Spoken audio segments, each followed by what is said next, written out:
What's up, guys? I'm Brad Ellingsworth. This is my YouTube channel, Coach E. It's devoted to all things football, especially being simple and playing fast. Guys, before we get into it, if you enjoy any of the content throughout the video, please like, comment, and definitely subscribe so that you can keep up to date with anything being rolled out on the channel. So today, we're going to talk about using a 90-minute practice plan, and we're going to look at that in the scope of building throughout the entire week. So I'm going to show you the pros and cons of it, and then I'm going to actually show you guys a weekly template that has each day in it that we use for this past year. I'll give you an example of that. So let's go ahead and get into it here. So let me start with our pros and cons here. So we've used the 90-minute practice plan now for about 2 years. My first year as a head coach in this program, we were kind of, I don't know if I want to use the word old school, but definitely the approach that we wanted to, just kind of go as long as possible and use every single second that we had available to us. So, a lot of times we ended up practicing for 2 hours or sometimes more a day. So we started noticing that with this generation, it just seems like a lot of periods ended up dragging, right? Like you'd have a good initial part of a period, and then I don't know, it just seemed like no matter what you were doing, the kids' attentions just disappeared. We wanted to try to find a way that, we could cut that down. So, and also kind of find a way where, look, football is cumulative, right? Like as you're going throughout the season, that amount of time can become, wearing and mentally draining. And I'm a big believer in making sure that everybody, coaches and players, stay, mentally fresh. And so we really wanted to try to go to a 90-minute practice plan. And here's like I said, we've been doing it for about 2 years now. This whole year, this year, we kind of moved to it, I want to say, pretty quickly last year. But some of the pros, it's very fast paced, especially the way that we did it this year. Last year we did it where it was still a 90-minute practice period every day, but we did it where, Tuesday was an offensive day, Wednesday was a total defensive day, and your Monday and Thursday were both. And again, this is going off the assumption that you play on Friday, right? And we were not a 2-platoon team, so we got to find a way. Actually, we're very thin, so we in terms of our depth, so we got to find a way that we can kind of get everything in. So one thing that we found is very fast paced, which is good for these kids. These kids don't know how to handle any in this generation. When I say these kids, I don't feel like they know how to handle any downtime. I mean, think about it, man. These kids are stimulated all the time, right? With their phones, scrolling through TikTok videos, Instagram. I mean, like everything they do, their brains are so stimulated all the time. So having a practice plan like this, we feel like plays into that a little bit. So it's very fast paced. And it's going to force you to really look at yourself and be more efficient. I mean, what we found was there's a lot of things that we were doing that was just inefficient and that we didn't need. Going from, having a 30 or 35-minute team period, do you really get anything out of that last 10 or 15 minutes, or can you make it 20 minutes and be more efficient with it? And we found that you can, at least for us. We found that the kids' attention spans really were able to hold that, and it didn't drag out. The day doesn't drag out, and quite frankly, the year or the week doesn't drag out. So, and some of the cons are you're going to be time crunched, man. You're going to feel like I don't have enough time for all this. It's very hard to escape that feeling, right? But I don't know if you ever escape that feeling, even if you're practicing for 2 hours plus every day. you probably still walk away feeling like you didn't have enough time. So, if that feeling is going to be inevitable, why not try to be as efficient as you can? And you're going to have to, like I just said, you're going to have to find some sort of uh, in your practice plan where you guys were using time probably a little unnecessarily, and that there's time that you can cut down. And if you only get 10 or 15 minutes in an indie period or in a group period, you're going to have to find a way that during that 10 or 15 minutes that you're going to have to make it more efficient than what you were doing. That's going to be a little bit more work. Looking at how we outline this weekly, like again, I'm going to show you an example practice plan for us and how we built it throughout the week. But this is kind of our mindset and how we looked at. So Monday, a lot of times Monday, we didn't even go 90 minutes. A lot of times it was a 70 to 75-minute practice.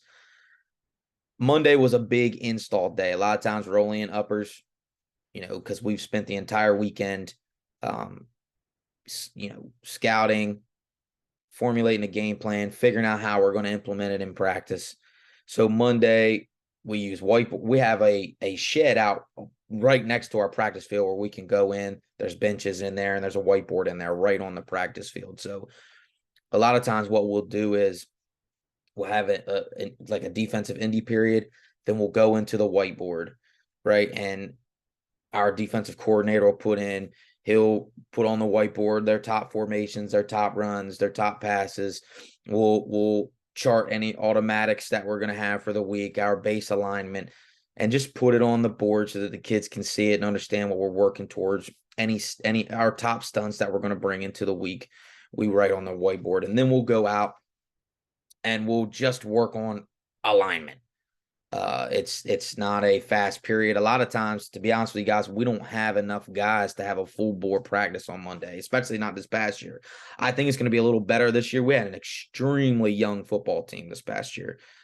We had, at one point in time, we had like 70 kids in the program, and 50 of them were 9th and 10th graders. So, and a lot of times on Mondays is when we play our JV games and our sub varsity games. So, we would have, I don't know, 17 kids on Mondays. So we didn't have enough to really go. So Mondays, like I said, we walk out there, we work on defensive alignments, any adjustments with our fronts that we're going to use. We walk through some of our stunts, just making sure the kids are aware that what's going to go on throughout the week and kind of getting that mental install. Because on Tuesday and Wednesday, we want to ramp it up.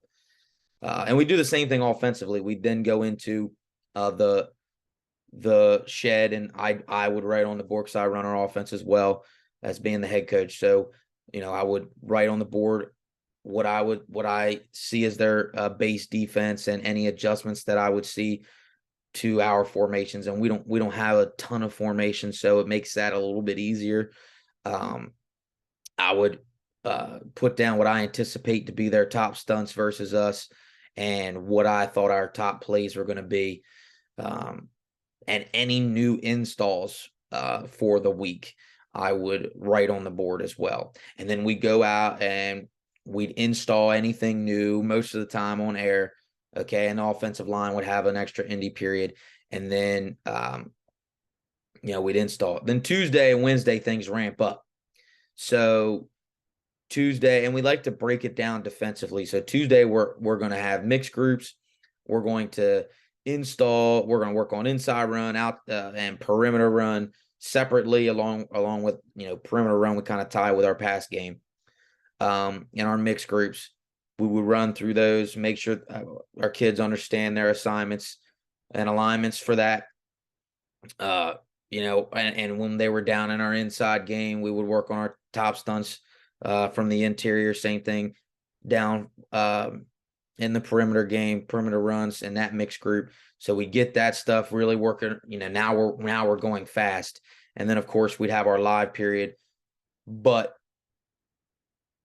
our defensive coordinator wouldn't, like when he makes his scout cards for our live period, our team period, he wouldn't put all of the scout offensive plays or the other team's offense in for that day. Like our scout offense would only run their top runs, top passes, on Tuesday. We're not sprinkling in anything else.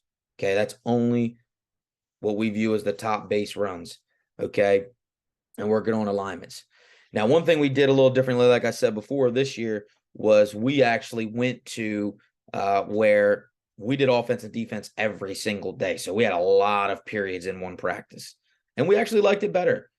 We didn't do as well as a team in our team record this year, but I think we had some other issues other than our practice structure. But we liked it a little bit better, is because a lot of times what would happen is if we just did offense on Tuesday and we just did defense on Wednesday, we had a really bad offensive period on Tuesday, or vice versa, and we went a whole day without being able to get that corrected, and then it was Thursday, which that's just making sure everything's tidied up before we go into the game. So we felt like we wanted to at least see both sides of the ball every day, even if it was for a less amount of time.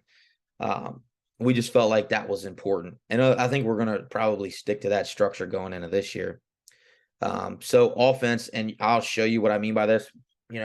With our game plan, I would build our game call sheet on Sunday, what it's going to look like, and what I would like to attack them with, and attack the opposing team with formationally, plays, blah, blah, blah, blah, blah.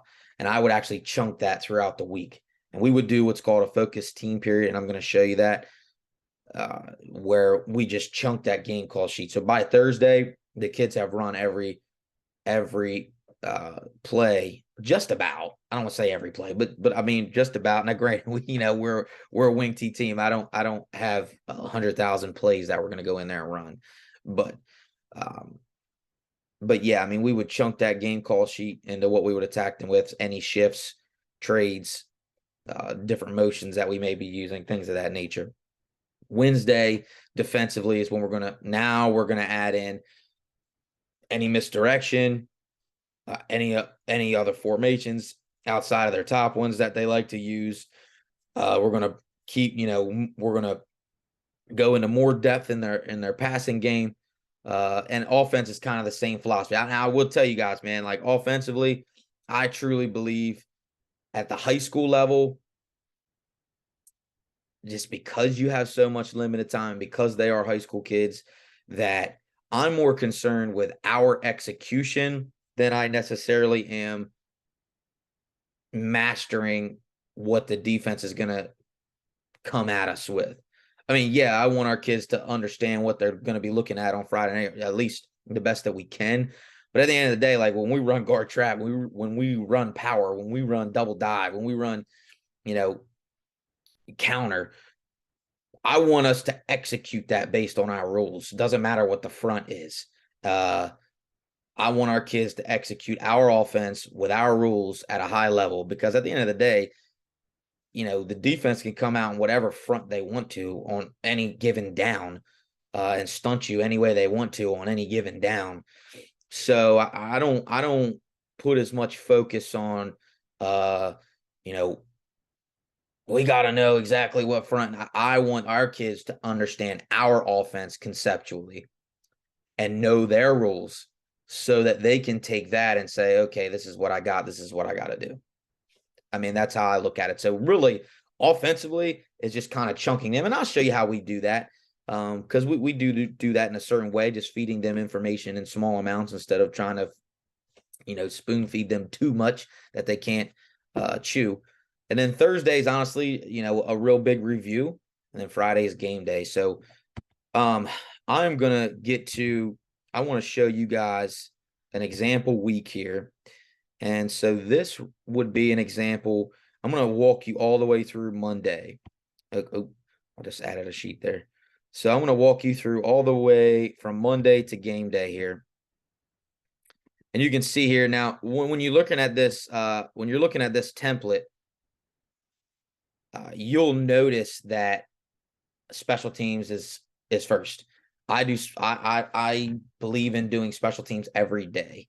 So we do special teams every day. And again, guys, like we're not one of these two platoon teams that practices both sides of the ball separately and blah, blah, blah. Like, we were very thin this year. And so, but I mean, I believe in taking, again, just like we do with offense and defense, chunking special teams, right? So Monday we work kickoff and kick return. And then just kind of like I explained to you, you can see down here, and I'll just kind of keep walking us through. We get a defensive indie for 10 minutes. Then we go inside of the whiteboard, like I was telling you, and we write down, we put down on the board those top plays, our base alignment, any automatics we're looking at for the week, our base coverage for the week. And we don't want to force the whole game plan down their throat on Monday. We are showing them how we're going to line up to their top formations and our top stunts and our base automatics that we're going to run. I mean, like, now there's going to be more that goes into it, but again, they're high school kids, and we don't really want to again give them more than they can chew. So then we'll have a formation period, like I told you about. We'll come out of the shed, and it is just a walkthrough-ish, line up, adjust to formations, right? Like we go from the board. Now we're taking it from the board. Now we're going to walk through it, right? And the idea of this is we want this to be mental today so that Tuesday and Wednesday we can ramp this thing up. And so that's what we do. We use our automatics. We adjust our front, how we're going to adjust our front to their top formations. Now you're probably looking at this sheet and looking at the times. This was a little bit of a special practice because it was Labor Day weekend. So it was Monday of Labor Day. We did practice. We don't normally practice at 9 a.m., obviously. And this was a little bit longer of a Monday practice than normal, but because of that. And so then we would move to offense. So you're really only getting about 25 to 30 minutes of defense a day. You're getting about 25 to 30 minutes of offense a day if we're doing both every day and using a 90-minute practice plan.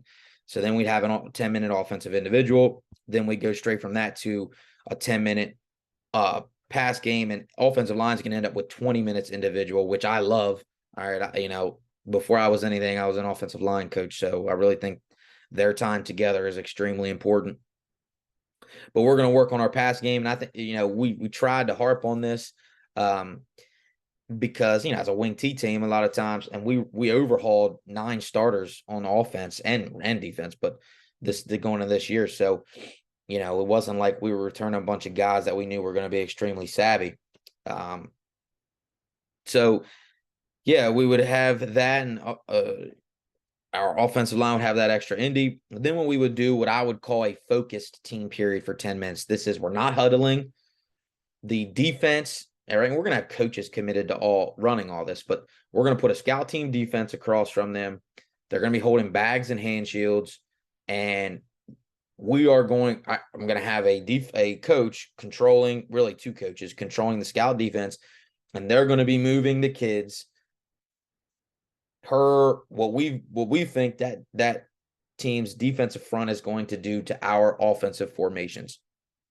And we're going to have them walk their stunts, right? This is just rule recognition and assignment.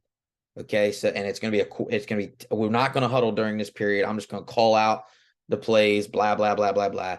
And we're going to,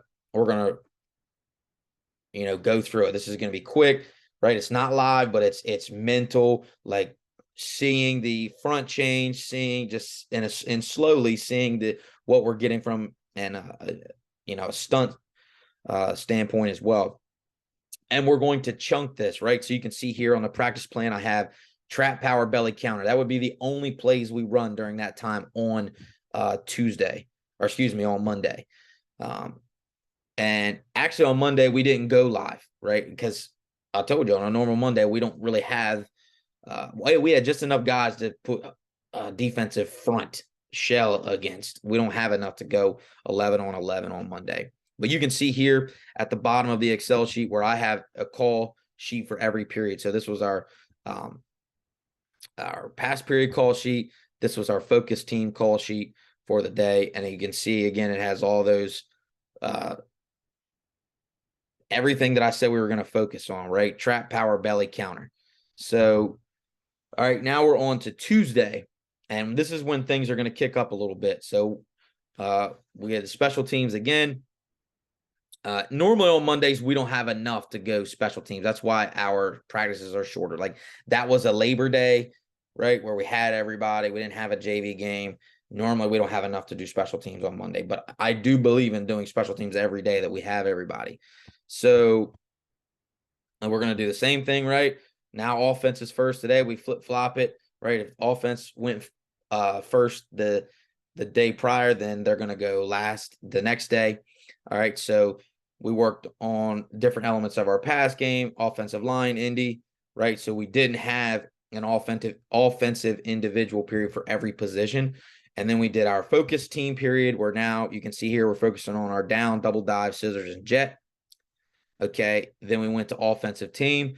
We're now in the offensive team play call sheet.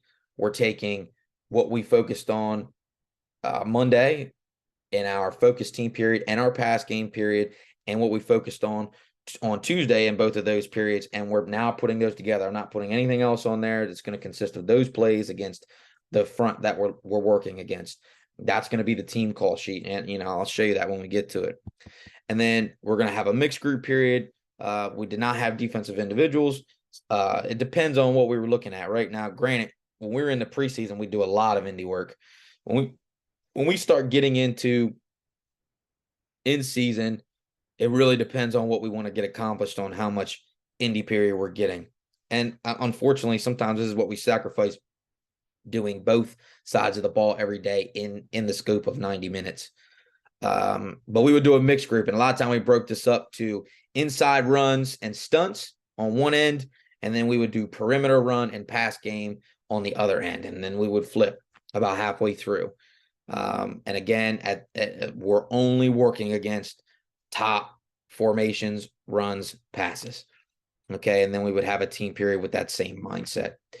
And then I'll show you again. You can see here at the bottom with my tabs, I would have that call sheet and again, you can see it's only 10 plays. Like you can't go into this period. I think that's the hard part as a coach. We want to get so much, but you have to understand sometimes less is more, right? So we would go into and we would, go in here with only 10 plays. All right, we're going to get these couple plays. I want us to run this against that front as a mental rep. Here we go.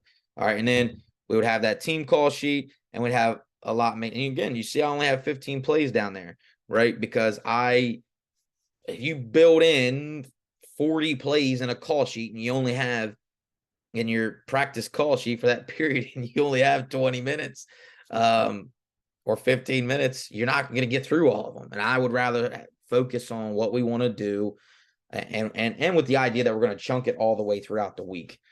So on to a Wednesday practice plan here. You can see special teams we're working on 2 different special teams, PAT and punt block, to start the day. I like starting practice with special teams because in my experience, here's what happens. You save special teams for the end. It's this mental, like, we're done practice, special teams, whatever, with the kids. Now, we're going to do special teams first. So that way we get through it. It's at the beginning of practice. The kids are more into it at that point in time. So that's what we would go with. Mixed group, again, we do the same thing that we did the day before. Inside run and stunts, perimeter run and pass game defensively. But now we're going to sprinkle in other, whether it's counters, misdirections, whether it's screens, whatever it may be for the week. Now, it might not be necessarily their top stuff, but other things that they do, any plays that they have to protect their top plays, anything like that is now we're sprinkling those things in as well, all the way down to our team period. Okay. And then again, you can see where now I have we didn't have any pass game or offensive line ending. Now we're going focus team, and we're going to put our pass game in with that. You can see where I have waggle, toss, pitch, boot, belly, keep, and review everything else for the week. And then we'd have a 15-minute offensive team period and be done. And I know some of you guys are thinking, man, like a 15-minute team period, like that's tough. And it is. But, at the end of the day, like, again, if I went 25 minutes there, how much more are you getting done in an 11-on-11 team period when your scout team defense is about 3 levels below your varsity offense, and you're not really getting that much work anyways? And I just feel like it ends up dragging at some point. And then again, you can see here where we would have our focus team call sheet, where we're starting to build what we were focusing on for that day, and then our team call sheet, where we tried to implement everything that we had kind of worked on throughout the week a little bit. And then by the time we get to Thursday, everything's just a review. Now we will probably, on this one, as I'll show you, we really just focus on team during this period. So, and we get a little bit more time to special teams because I want to make sure we cover all of it. And then we go to an offensive team. Now you can see I have some notes here. This was I am awful, and we did have to do a 30-minute offensive team period on Thursday. I am awful at getting next level guys reps, so I have to leave notes for myself, like make sure you simulate this person goes down, this person goes down, these are the scenarios we want to work. And then of course we'd have a defensive team period. And what I would do to our and let me finish one thing. Our defensive team period there would now culminate everything, right? We want to put it all together. And again, this is more of a walkthrough, but we're moving a lot faster than we did on Monday. It's still a review. We're probably just in uppers, but we're running to the ball, right? We're not taking to the ground, but we're running to the ball. And we want to, everything should be crisp by this point that we would want them to do. All right. And that's the same thing with offense. Offense now, the reason I have 30 minutes down there now, I'm going, and again, we're not taking to the ground. We're not, we're really going thud. But we're working the call sheet from, it's going to be a much bigger call sheet, and it's going to work all the things from that we've worked on that week from a formation, motion, shift standpoint, right? Like I'm not running any plays on Thursday in our team period that we have not had in any of our periods in the week prior, right? I think that's important. I think that, and then you take those plays and you put them on your game sheet. And so then when you're calling things off your game sheet, you have repped all of those things throughout the week. I think that's so important. I don't want to take this video into building a game call sheet, but I do think that's important. So guys, this was our 90-minute template throughout the entire week. I hope that you guys enjoyed this video. Like I said, if you enjoyed it at any point in time, please, man, hit the subscribe button, and that way you can keep up to date with anything being rolled out on the channel. Again, I'm Brad Ellingsworth. This is my YouTube channel, Coach E, devoted to all things football. Be simple, play fast.